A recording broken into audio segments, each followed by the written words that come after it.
جو طہارت کی گواہی دی سیدہ کے عنوان سے اور اہل بیت کے عنوان سے، بعین ہی یہ لفظ جناب مریم کے لیے استعمال ہوا۔ سورہ مریم قرآن کا 19واں سورہ، ارشاد رب العزت ہے یا مریم ان اللہ اصطفاکی وطہرکی واصطفاکی علی النساء العالمین، اے مریم اللہ نے آپ کو چن لیا، ان اللہ اصطفاکی اللہ نے آپ کو چن لیا، وطہرکی اللہ نے آپ کو پاک کیا، واصطفاکی علی النساء العالمین اور عالمین کی عورتوں پر چن لیا۔ تو مریم کو عالمین کی عورتوں کا سردار بنایا۔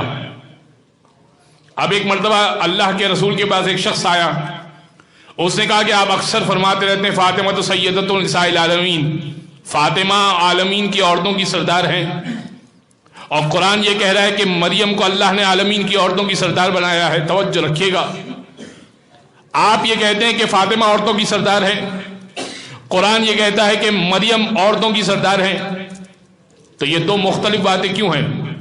اللہ کے رسول نے بہترین جواب دیا، فرمایا کہ کانت مریم سیدۃ نساء فی زمانہا، مریم اپنے زمانے تک عالمین کی عورتوں کی سردار تھیں۔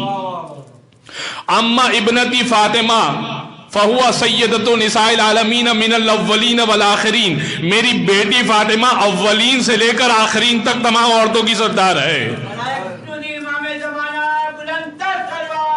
اللہم صلی علی محمد و آل محمد۔